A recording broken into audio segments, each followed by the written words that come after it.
Hey there, welcome back to the channel. Today, we're diving into the chilling story of Edmund Kemper, also known as the co-ed killer. This story takes us back to the 1970s, a time when the world was gripped by the fear of serial killers. But before we get into the details, make sure to hit that like button, subscribe if you're new here, and leave a comment below with your thoughts on this story. Alright, let's get into it. Who was Edmund Kemper? Edmund Emil Kemper III was born on December 18, 1948, in Burbank, California. From a young age, Edmund's life was anything but normal. His parents had a rocky relationship, and after their divorce, he ended up living with his mother, Clarnell, in Montana. Unfortunately, their relationship was extremely strained. Clarnell was known to be harsh and abusive towards Edmund, which had a significant impact on him. Growing up, Edmund was a peculiar child. He had a fascination with death and dismemberment, which started at an early age. He would often play bizarre games that involved make-believe killings with his sisters. His behavior grew increasingly disturbing when he started killing animals. By the time he was a teenager, he had already displayed many red flags. Child, the only boy. His mother thought Ed should not be sharing a room with his sisters, so it made sense to her to put him in the basement. First murders. At the age of 15, Edmund committed his first murders. In 1964, he killed his grandparents, claiming he did it to see what it felt like. After the killings, he called his mother and calmly confessed. Following this, he was sent to a psychiatric hospital for evaluation. He was diagnosed with paranoid schizophrenia and spent several years there. Interestingly, Edmund managed to charm the hospital staff, leading to his release at the age of 21. The doctors believed he was rehabilitated and allowed him to return to society. However, this decision would prove to be deadly. The co-ed murders. After his release, Kemper moved back in with his mother in Santa Cruz, California. He tried to live a normal life, but his dark urges resurfaced. Between 1972 and 1973, Kemper embarked on a horrifying killing spree, targeting young female college students. He would pick up hitchhiking students, offering them rides. Once they were in his car, he would take them to isolated areas where he would kill them. Kemper's method of killing was brutal. He would often strangle or stab his victims before dismembering their bodies. He would then take the body parts back to his home, where he performed unspeakable acts with them. Killer had such a fascinating life. Kemper's intelligence and meticulous planning allowed him to evade capture for a long time. He was a towering figure, standing at 6 feet 9 inches, which made him intimidating to many. His ability to appear charming and trustworthy made it easier for him to lure his victims.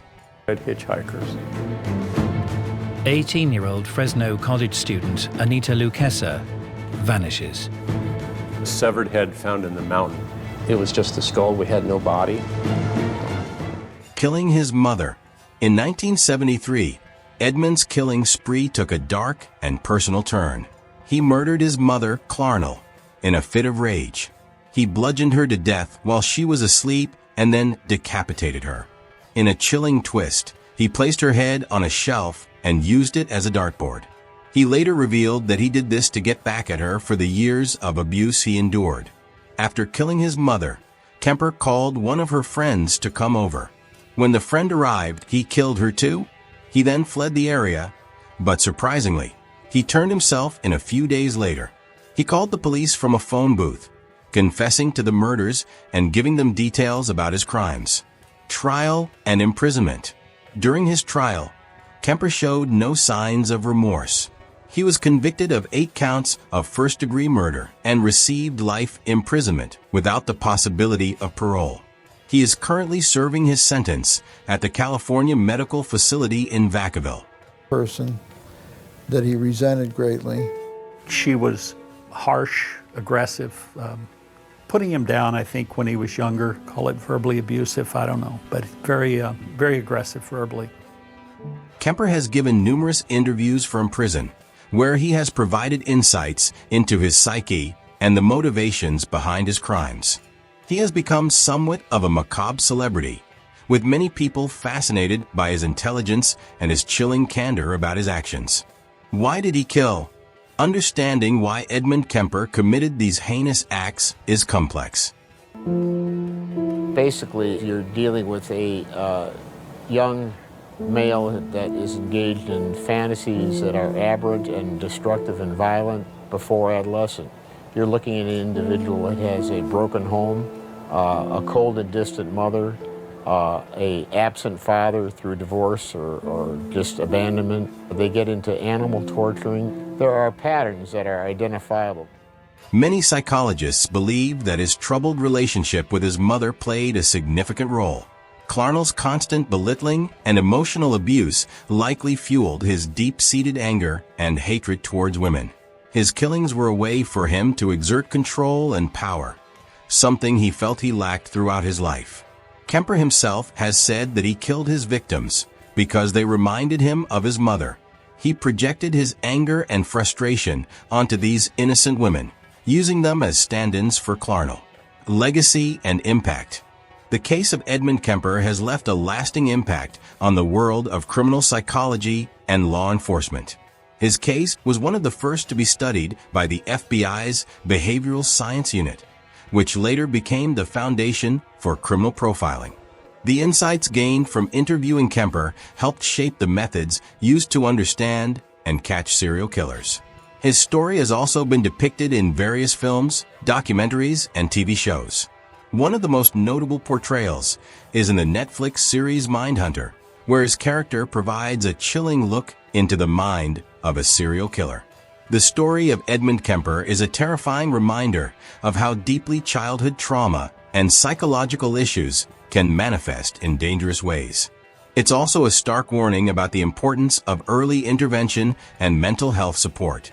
While his actions were monstrous, understanding the factors that led to them can help prevent similar tragedies in the future. So, what do you think about the story of Edmund Kemper? Do you think his upbringing played a crucial role in his descent into murder? Let me know your thoughts in the comments below. And if you found this video interesting, don't forget to give it a thumbs up, subscribe to the channel, and hit that notification bell so you don't miss any of our future videos. Thanks for watching, and I'll see you in the next one. Stay safe. This whole process of me taking the handgun away from him, he was under the impression that I was playing cat and mouse with him. He thought we were playing a game, that we really knew he was the murderer.